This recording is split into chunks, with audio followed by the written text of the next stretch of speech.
जय हिंद साथियों, स्वागत है आप सभी का एजुकेशन के 86 में। रुख करते हैं बिहार की तरफ। दोस्तों, बिहार में शिक्षा विभाग की तरफ से एक बड़ी अपडेट आ रही है।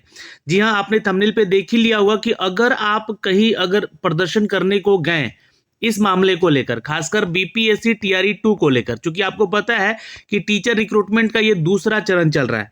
अब ये दूसरे चरण की बहाली की प्रक्रिया का जो सप्लीमेंट्री रिजल्ट के बारे में यहाँ पर लगातार छात्र मांग कर रहे हैं और आज तो प्रोटेस्ट भी करने चले गए थे छात्र। मैं आपको दिखलाना चाहूंगा यहाँ पे कुछ झलके। यहाँ पे ये आप देख सकते हैं, कुछ वीडियोस हैं हमारे पास जो कि छात्र पहुंचे हुए थे आज पटना, जो कि भाजपा यानी कि बीजेपी का जो कार्यालय है वहां पे ये पहुंचे हुए थे और वहां प्रदर्शन कर रहे थे।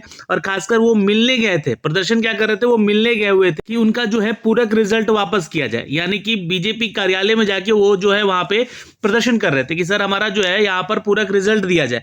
लेकिन इस चीज को लेकर देखिए लगातार अपडेट खुद मांग रहे थे, जो कि सुशील कुमार मोदी हैं, जो कि पूर्व डिप्टी सीएम भी रह चुके हैं। वो लगातार अपने ट्विटर हैंडल पे जो है ना इन छात्रों के सपोर्ट में आके खुद मांग कर रहे थे कि 40,000 सीटों पे जो है ना यहाँ पे पूरक रिजल्ट देना चाहिए।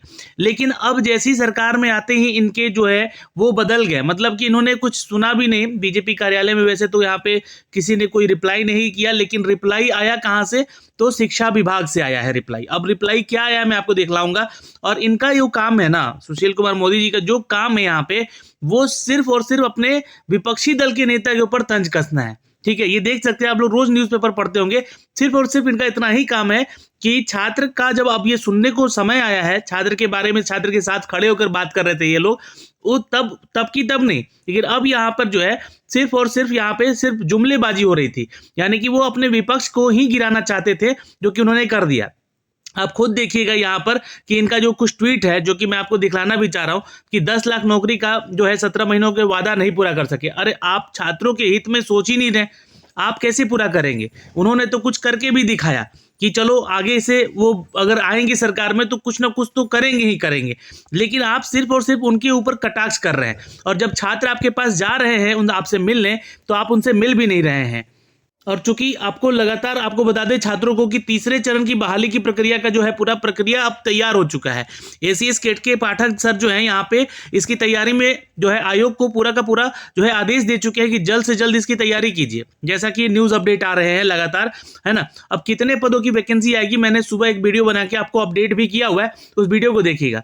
लेकिन जो शिक्षा विभाग से लेटर आया है उस लेटर को देखिएगा। मैं आपको वो लेटर दिखला देता हूँ यहाँ से, ये देखिएगा। ये जो लेटर है ये वो लेटर है शिक्षा विभाग की तरफ से अपडेट किया गया है। कतिपय विद्यालय अध्यापक अभ्यर्थियों के द्वारा बीपीएससी यानी कि बिहार लोक सेवा आयोग की विज्ञापन संख्या 27/2023 को परिप्रेक्ष्य में पूरक रिजल्ट यानी कि सप्लीमेंट्री रिजल्ट प्रकाशित करने के हेतु दबाव बनाया जा रहा है। ये किसके द्वारा दबाव बनाया जा रहा है? तो छात्रों के द्वारा। छात्र दबाव बना रहे हैं कि सर, छात्र छात्राएं आज पहुंचे भी हुए थे बीजेपी के कार्यालय में, वहां पे आज धरना प्रदर्शन किए हुए थे, वो वहां से हिल नहीं रहे थे, तो पुलिस का बल का उपयोग करके उनको वहां से हटाया गया। जबकि विभाग के द्वारा पूर्व में ही पहले ही टीआरई 2 के तहत पूरक रिजल्ट प्रकाशित नहीं करने का निर्णय लिया जा चुका है। तो आप लोगों ने ही तो कहा था ना, बीपीएससी के चेयरपर्सन अब कहाँ हैं, जो कि बात बात पे आके ट्वीट किया करते थे, वो अब कहाँ हैं? उनसे पूछा जाए कि अब आपने ही कहा था कि हम पूरक रिजल्ट की तैयारी कर रहे हैं, लगभग 14,000 पूरक रिजल्ट देंगे, तो वो पूरक रिजल्ट का क्या हुआ? तो उसको लेकर यहाँ पे इन्होंने बोला है कि निर्णय लिया जा चुका है। तो बाद में आपने निर्णय लिया ना कि बदले गए, ये नियम बदल रहे हैं हम लोग, तो ये पूरक रिजल्ट हम लोग नहीं देंगे, इनका कहना है। अच्छा, वैसी सभी अभ्यर्थियों को जो पूरक परीक्षा फल यानी कि जो सप्लीमेंट्री रिजल्ट प्रकाशित करने हेतु आयोग या विभाग पर दबाव बना रहे हैं, उन्हें चिन्हित किया जाएगा। अब देखिए, वैसे छात्रों को अब चिन्हित किया जाएगा और आयोग की अगले परीक्षा में वंचित करने की कार्रवाई की जा रही है। तो अब जितने भी छात्र वहां पहुंचे थे प्रदर्शन करने को लेकर, जिनका कि हो सकता है कि 1-2 नंबर से रह गया हो, उनको डराने का कोशिश किया जा रहा है। यहाँ पे सीधे सीधे बोला जा रहा है कि चिन्हित कर आप लोग को यहाँ पे आपकी आने वाली आगामी परीक्षा से आपको वंचित कर दिया जाएगा, यानी कि आपको बैन किया जाएगा एग्जाम से। सीधी बात है।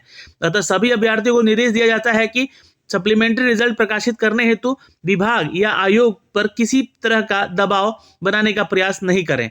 तो ये तो दबाव जो है ना बीजेपी कार्यालय में जाकर किया जा रहा था, बीजेपी के मंत्रियों से मिलने की कोशिश किया जा रहा था। आज तो ना तो शिक्षा विभाग को ना ही आयोग को यहाँ पे कोई अपडेट किया जा रहा था आज। तो आखिर ये विभाग की तरफ से क्यों अपडेट आया?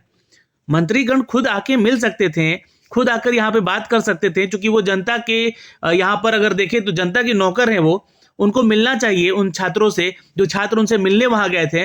वो बोल देते कि देखिए आयोग कह रहा है कि हम नहीं देंगे, तो हम लोग इसमें हस्तक्षेप अभी नहीं करेंगे, नई सरकार बनी है, हम लोग सोच समझ के आगे की बात करेंगे।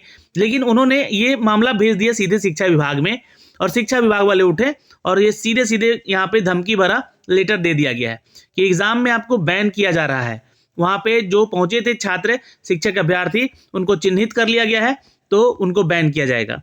तो अब ये देखिए तानाशाही जो रवैया है यहाँ पे आयोग का या विभाग का कहें, तो अब यहाँ पे अब दिखना शुरू हो चुका है। बाकी बहालियों में क्या ऐसे ही होते रहेंगे या नहीं होंगे, इसकी कोई गारंटी नहीं है। मैं आपको पहले बता दूं कि जो भी अपडेट आएंगे आने वाले आगामी परीक्षाओं के, तो उसमें आपको जो आयोग बोलेगा वो सोच समझ के करना है। नहीं कीजिएगा तो आपको चिन्हित करके सीधे वांछित कर दिया जाएगा, यानी कि आपको बैन कर दिया जाएगा एज पर द नोटिफिकेशन आगे आगामी परीक्षाओं से भी।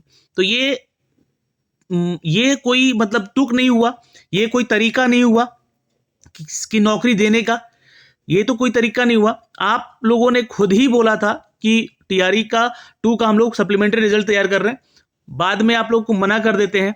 और वो छोटी मोटी संख्या थी नहीं पूरक रिजल्ट की, बड़ी संख्या थी, लगभग 14,000 के आप खुद तैयारी कर रहे थे, लगभग 40,000 सीट खाली था, तो उसमें से कुछ ना कुछ तो पूरक रिजल्ट दे ही देते। हर बार बहाली की प्रक्रिया में आप लोग बदलाव कर रहे हैं, हर बार बहाली की प्रक्रियाओं को आप लोग कोशिश कर रहे हैं कि कोर्ट में चला जाए। आप लोगों ने टीआरई 1 में जो परीक्षा लिया, उस परीक्षा में जो एग्जाम का पैटर्न था उसको टीआरई 2 में बदल दिया। छात्र वहां गए, हिंदी का परीक्षा दिए, हिंदी के परीक्षा को ही आप लोगों ने क्या कर दिया कि इसको 0 वैल्यू कर दिया, यानी कि हिंदी जो पास नहीं भी करेगा वो टीचर बन सकता है। तो ये तो नियम के विरुद्ध जा रहे हैं आप लोग, तो मामला तो कोर्ट में जाएगा ही जाएगा।